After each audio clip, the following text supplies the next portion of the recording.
اب آئیں احمد عیسیٰ ملحد ہے یا نہیں ہے، تو دو چیزیں ہیں۔ پہلی چیز، جیسے مسلمان جسے اسلام کہتے ہیں، احمد عیسیٰ نہ اس اسلام کو مانتا ہے، نہ احمد عیسیٰ وہ مسلم ہے، ٹھیک ہے نا، وہ مسلمان ہے۔ لیکن جو الاسلام ہے اور جو مسلم ہے، الاسلام مطلب، الاسلام کا مطلب کیا ہے؟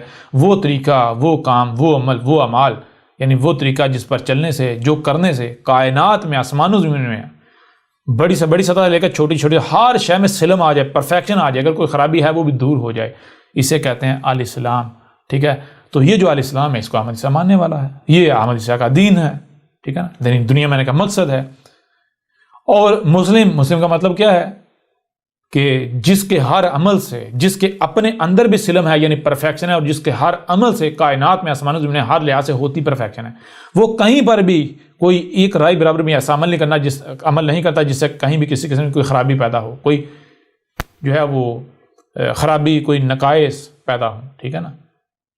تو یہ مسلم احمد عیسیٰ ہے۔ لیکن یہ جسے یہ اکثریت مسلم سمجھتی ہے، مسلمان کہتی ہے، وہ احمد عیسیٰ مسلمان نہیں ہے، وہ مسلم نہیں ہے، وہ احمد عیسیٰ کا دین نہیں ہے، ٹھیک ہے نا، وہ دین اسلام نہیں ہے۔ بالکل اسی طرح اگر تو آپ جسے الحاد سمجھتے ہیں، جسے آپ ملحد ہونا کہتے ہیں، جو آپ کی نظروں میں ہے، جو کہ ایک دائرہ ہے، انسانی دائرہ ہے، ٹھیک ہے نا، مذہب بیزار لوگوں کا لگایا ہوا، تو احمد عیسیٰ وہ ملحد نہیں ہے۔ لیکن جو ملحد کے معنی ہیں، جو ملحد کے معنی ہیں، جو ملحد ہوتا ہے اصل میں ملحد، تو احمد عیسیٰ سے بڑھ کر ملحد کوئی نہیں ہے۔ احمد عیسیٰ سے بڑا کوئی ملحد ہے ہی نہیں۔ کیوں؟ کیونکہ احمد عیسیٰ اس وقت دنیا میں وہ واحد بشر ہے کہ جو انسان کے لگائے ہوئے کسی بھی دائرے کو تسلیم نہیں کرتا، کسی دائرے کو تسلیم نہیں کرتا، ٹھیک ہے۔ اور احمد عیسیٰ نے اپنے عمل سے ثابت کر دیا، کوئی کسی مذہبی دائرے کو تسلیم نہیں کرتا، کوئی کسی سائنسی دائرے کو تسلیم نہیں کرتا، کسی دائرے کو، جتنے بھی انسانی لگائے ہوئے دائرے ہیں، کسی دائرے کو تسلیم نہیں کرتا۔ احمد عیسیٰ کسی دائرے میں بند نہیں ہے، ٹھیک ہے۔ اور احمد عیسیٰ کے مد مقابل جتنے بھی ہیں، احمد عیسیٰ کے برعکس جتنے بھی ہیں، وہ سب کے ساتھ، وہ بے شک اپنے آپ کو مسلم کہلوائیں، ہندو کہلوائیں، عیسائی کہلوائیں، یہودی کہلوائیں، جو بھی کہلوائیں، یا وہ ملحد کہلوائیں، وہ سب کے سب کسی نہ کسی دائرے میں بند ہیں، ٹھیک ہے۔ اب اس سے آگے بڑھیں، ایک اور بات میں آپ کے اوپر واضح کروں۔ نہ صرف احمد عیسیٰ دنیا کا سب سے بڑا ملحد ہے، بلکہ آپ حیران ہوں گے، ہر رسول ملحد تھا، ہر رسول ملحد تھا۔ دنیا کا سب سے بڑا ملحد ابراہیم تھا، ٹھیک ہے جی، دنیا کا سب سے بڑا ملحد ہر رسول تھا۔ ابراہیم کو دیکھ لیں، ابراہیم نے کیا کیا تھا۔ چلیں مذہبی طبقے کی لے لیں، مذہبی طبقے کا جو معنی ہے ملحد کا، جو کسی مذہب کو نہیں مانتا، جو کسی مذہب کو نہیں مانتا۔ تو ابراہیم جب آیا تھا، ابراہیم جب آیا تھا دنیا میں، تو جیسے آپ بچپن میں والدین کے جب تک محتاج ہوتے ہیں تو والدین کے دین پر چلتے ہیں، بڑوں کے دین پر چلتے ہیں، بالکل اس طرح ابراہیم جب تک بڑوں کا محتاج تھا، بڑوں کے دین پر چلتا رہا۔ لیکن جس دن ابراہیم باشعور ہو گیا، اس دن ابراہیم نے کیا کسی ایک بھی جو مذہب تھا اس کو مانا، اس کے اوپر چلا؟ یا تمام کے تمام مذاہب کو اپنے جوتے کی نوک پر رکھ دیا، تمام مذاہب سے آزاد ہو گیا؟ اس وقت جتنے مذاہب پائے جاتے تھے، جتنے بھی مذاہب پائے جاتے تھے، جو آباء و اجداد سے منتقل ہو رہا تھا، کیا ابراہیم ان میں سے کسی ایک پر بھی چلا؟ یا پھر جب ابراہیم باشعور ہوا تو ابراہیم نے ان تمام کے تمام مذاہب کو اپنے جوتے کی نوک پر رکھا، ابراہیم نے اپنے آپ کو تمام کے تمام انسانی دائروں سے آزاد کر لیا۔ تو دنیا کا سب سے بڑا ملحد تو ابراہیم تھا۔ اور جان لیں، ملحد کوئی گالی نہیں ہے۔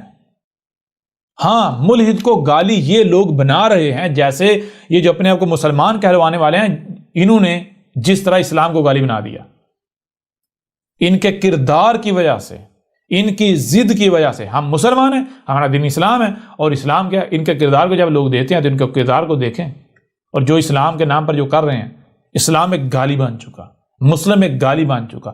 بالکل اسی طرح جو اپنے آپ کو ملحد کہلواتے ہیں، اگر وہ اسی پر بازد رہتے ہیں اور وہ اپنے دائرے کو الحاد کا اور ملحد کا نام دیتے ہیں، تو پھر وہ احمد عیسیٰ نہیں ہے، بلکہ وہ ملحد کے نام پر ملحد گالی بن جائے گی۔ سمجھ آ رہی نہیں آ رہی؟ وہ جیسے انہوں نے اپنے مذہب کو، ہر ایک نے اپنے مذہب کو گالی اپنے لیے بنا لیا، تو اسی لیے آپ لوگ بھی اسے یعنی الحاد کو یا ملحد کو گالی بنا رہے ہو اپنے ضد، اپنی ہٹ درمی کی وجہ سے۔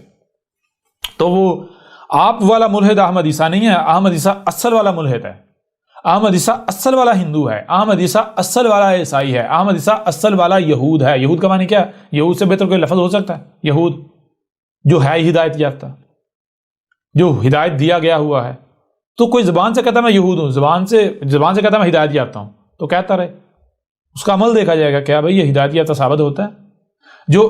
جس کا عمل ثابت کر رہا ہے یہ ہے ہدایت ہے، اس کو کوئی لیبل لگانے کی ضرورت ہے؟ کوئی لیبل کی ضرورت ہے ہی نہیں، اس کا عمل بتا رہا ہے۔ لیبل وہی لگاتے ہیں جو جعلی ہوتے ہیں، جو خود ہوتے نہیں ہیں، جنہوں نے دوسروں کو دکھانا ہوتا ہے، ٹھیک ہے نا؟ تو احمد عیسیٰ سے بڑھ کر کسی بھی لحاظ سے نہ کوئی ملحد ہے، نہ کوئی مسلم ہے، نہ کوئی ہندو ہے، نہ کوئی عیسائی ہے، نہ کوئی یہود ہے، ٹھیک ہے نا، یہودی ہے، کوئی بھی نہیں ہے۔ لیکن وہ یہودی نہیں جسے دنیا سمجھتی ہے، وہ عیسائی نہیں جسے دنیا سمجھتی ہے، وہ مسلم نہیں جسے دنیا سمجھتی ہے، وہ ملحد نہیں جسے دنیا سمجھتی ہے، بلکہ پہلے ان کے معنی جانو۔ یہود کا معنی کیا ہے؟ عیسائی کا معنی کیا ہے؟ عیسائی کا معنی کیا ہے؟ عیسیٰ کا ساتھی۔ تو عیسیٰ کا ساتھی کون ہو سکتا ہے؟ عیسیٰ نے کیا کیا تھا؟ عیسیٰ رسول نہیں تھا، عیسائی ہونا گالی تھوڑی ہے، لیکن ان لوگوں کے کردار نے عیسائی لفظ کو گالی بنا دیا۔ تو جسے دنیا عیسائی کہتی ہے میں وہ عیسائی نہیں ہوں، جسے دنیا یہودی کہتی ہے میں وہ یہودی نہیں ہوں، جسے دنیا مسلم کہتی ہے وہ مسلم نہیں ہوں، جسے دنیا اسلام کہتی ہے میرا وہ دین اسلام نہیں ہے، جسے دنیا ملحد کہتی ہے میں وہ ملحد نہیں ہوں، بلکہ ملحد کے معنی جانا ملحد کہتے ہیں کسے؟ میں وہ ہوں، میں عملاً ملحد ہوں، میں عملاً مسلم ہوں، میں عملاً یہودی ہوں، میں عملاً عیسائی ہوں، ٹھیک ہے نا؟ عملاً پریکٹیکلی مجھے کسی دائرے کی ضرورت نہیں ہے، کسی لیبل کی ضرورت نہیں ہے۔ جی